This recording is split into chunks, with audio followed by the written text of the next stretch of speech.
So for today's video vlog nga mga sir ay itatop speed nga muna natin itong Honda Click D3 natin kasi nagpalit tayo ng big tires. So 110 by 80 sa likod at 100 by 80 sa harap. Tapos nagpalit po tayo ng mags na RB5 slim type. Tapos medyo magaan po siya compare dun sa stock. Ayan. So try natin na i-top speed ito. So stock pa lang yung clutch spring tsaka compression spring natin. Bali 800 RPM po yung clutch spring tsaka compression spring natin. At mamaya nga po magpapalit din tayo ng 1K RPM sa clutch spring tsaka compression. At titignan natin dito yung difference between 800 RPM at 1K RPM mga sir, no? Tignan natin kung sino po yung malakas sa arangkada at sino yung may dulo dito sa dalawang to mga sir, no? At magpapalit pala tayo ng NCY mamaya mga sir. So may hiniram tayong spring sa tropa natin. At kung gusto nyo bumili mga sir, idadrop ko na lang yung link dyan sa baba. At bago tayo magsimula mga sir, kung bago pa lang kayo sa aking munting channel, ay huwag nyo sana kakalimutan na i-click yung subscribe button, pati na rin yung notification bell para sa tuwing nag-upload po tayo ay lagi kayong ma-notify at lagi kayong updated. At simulan na natin.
So dito nga mga sir, magpapalit pala tayo ng center spring or compression spring na NCY 1000 RPM. Tapos NCY din na clutch spring 1000 RPM din po ito mga sir. Hiniram ko lang ito mga sir. So dito all stock pa lang yung panggilid natin, pero magtotono muna tayo rito sa Honda Click D3. Tapos sa susunod na siguro tayo magtotono ng bola kasi okay pa naman yung bola niya at saka dumudulo. So yan, kinakalag mo na yung CVT cover natin. First time pa lang makakalag to.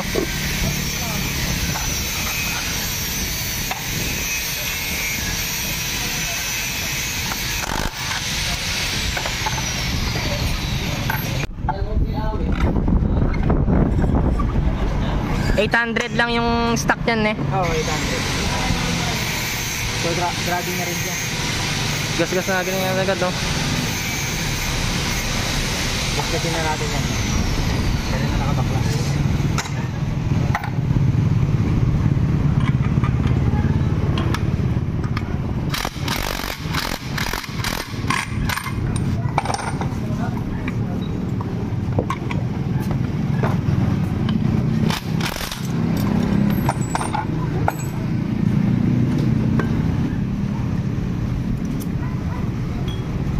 Yan yung stock.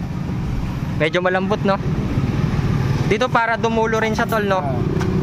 Medyo matigas ang konti eh. So yan, tatanggalin na yung pan dito, clutch spring.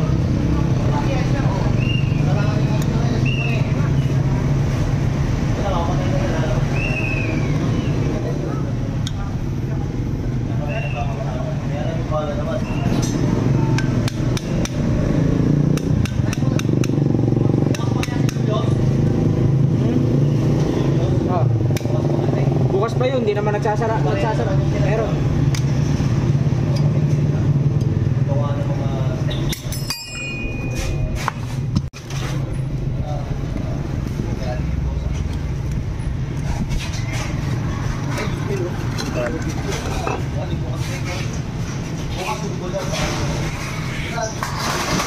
Ayan yung RPM nito mga sir, 800 lang ito. Magtataas tayo ng 200 RPM.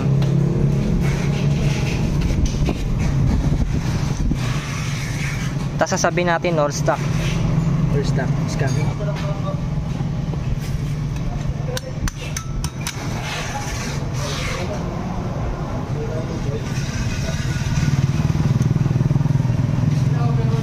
Oo.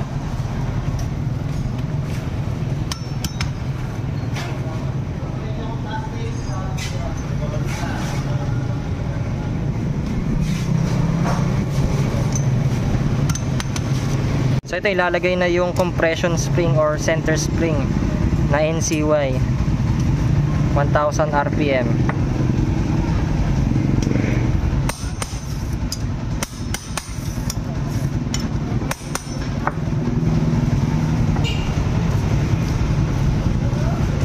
May issue talaga yung click BT3 na tol. May issue talaga. O talaga wala pang 1 month. Wala pa bang 1 month to? Wala pa. Sa 15 pa lang.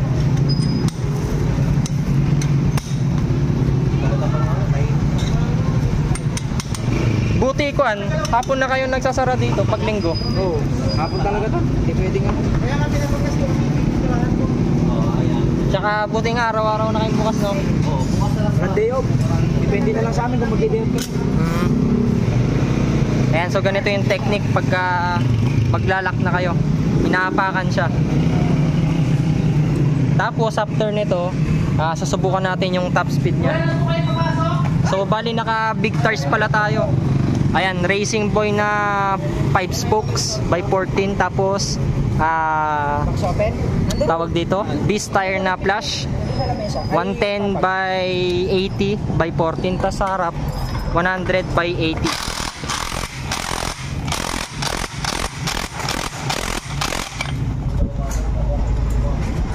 Okay na. Dito 600 kilometers pa lang, kuman agad yung bell niya, oh. Pudpud agad. So pakita natin para maniwala kayo yung odo niya. Ayan, 735 pa lang pala yung odo niya, oh. Nag-racing kasi kami kanina. Ano yan tol? 1,000 yung liya niyan? 400. 400. Para pumantay lang, no? Pumantay. Para mawala yung dragging niya, no?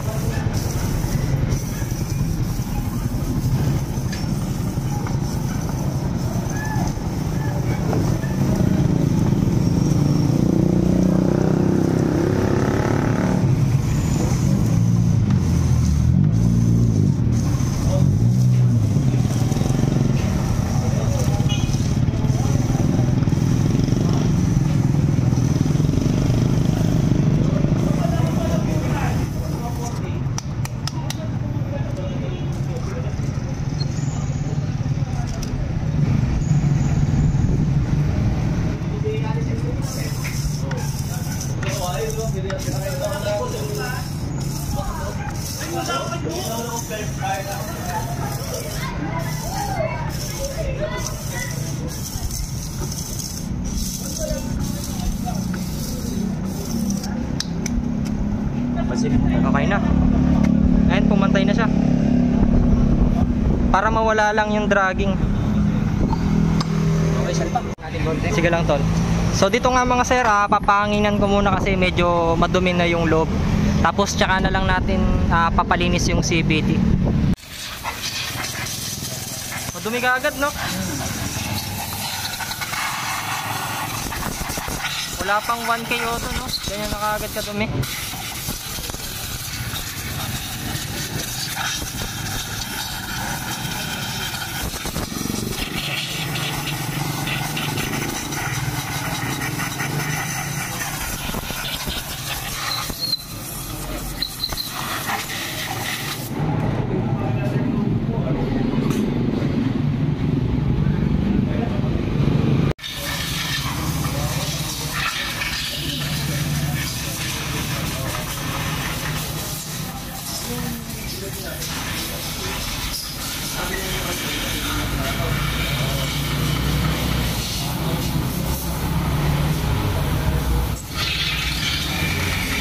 Ikakabit na mga sir. Kunwari all stock. All scam pala.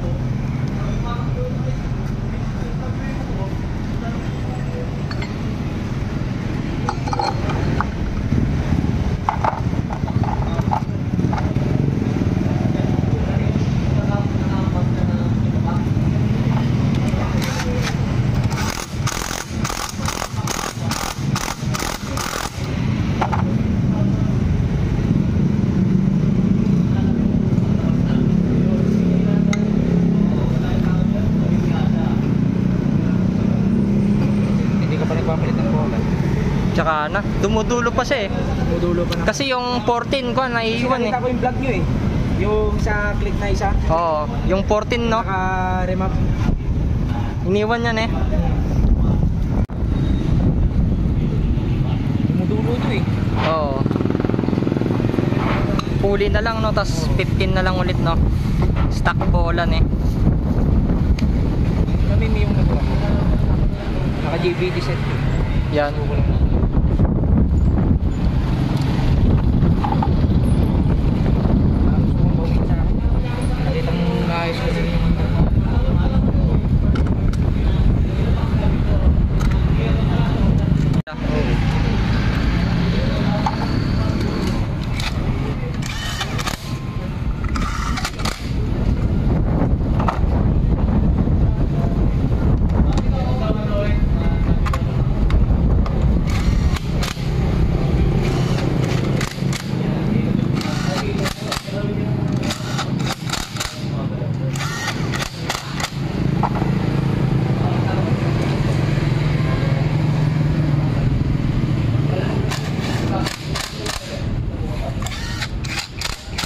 Ayan, all goods na. Magta-top speed na tayo.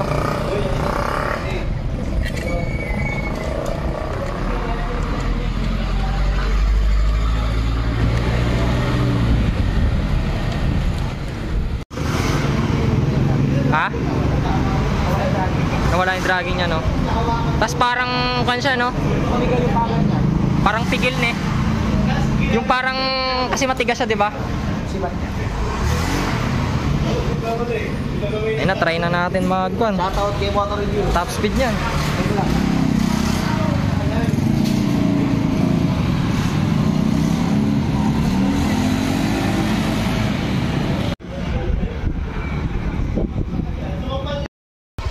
So ito nga mga sir, day 2. Kahapon nga pala ay nag-top speed tayo dito gamit yung big tires natin na Beast tire.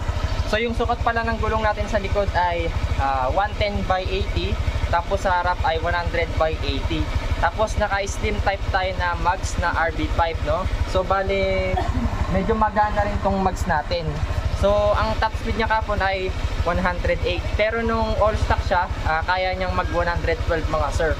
So nagmalaking gulong kasi tayo kaya nabawasan siguro ng 4. Tapos hapon nga yan, nagpakabit din pala tayo ng NCY na compression spring tsaka clutch spring na 1000 RPM. Ngayon nga ay itotono natin nito. After siguro nito, try naman natin magtono sa bola kapag hindi nadagdagan yung dulo nito mga sir, no? So ito yung motor natin. And kung gusto nyo palang mapanood yung mga ibang vlog natin mga sir, nandyan lang po sa YouTube channel ko.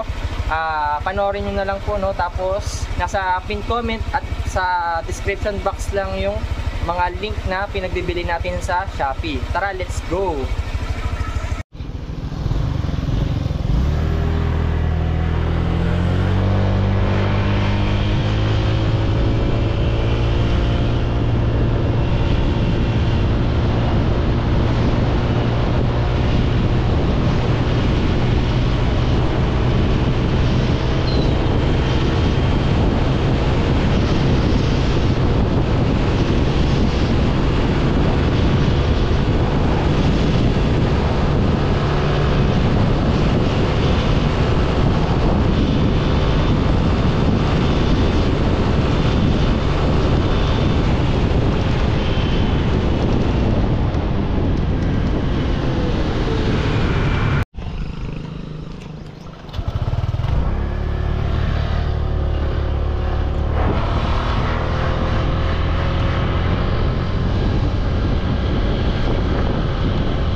So dito nga mga sir, kakauwi lang po natin, no? So yung pinalit nating 1000 RPM na compression spring tsaka yung clutch spring kahapon, wala po siyang dulo. So nabawasan pa yung top speed natin ng 4, no? Nung simulang nagpalit tayo ng big tires tsaka mags. Ayan. So nung all stock po siya, kaya niyang mag 112 mga sir. Tapos nung nagpalit tayo nito, nag 108 na lang siya. Tapos nung nagpalit tayo ng clutch spring tsaka compression spring na 1K, bumaba po yung top speed niya mga sir, no? Malakas po sa arangkada yung 1K RPM, pero wala po siyang dulo. Sana po dun sa video vlog natin, sa experiment natin, yung test ride natin, yung top speed, nagkaroon po kayo ng idea mga sir, no? Pero in the future mga sir, pag-ipunan ko siguro papalit tayo ng racing CVT set, no? Yung naka-degree, tapos lighten bell. Tignan natin yan in the future. Pero magtotono muna tayo sa bola mga sir. Siguro magbababa tayo ng 1 gramo, tsaka sa susunod magbababa ulit tayo, no? Hanggang sa makuha natin yung timpla ng bola dito, tsaka yung sa may CVT, para madagdagan pa yung top speed natin kahit naka big tires tayo. So yun yung goal ko mga sir. Gusto ko siyang mapa 115 yung top speed, no? So try natin yan in the future.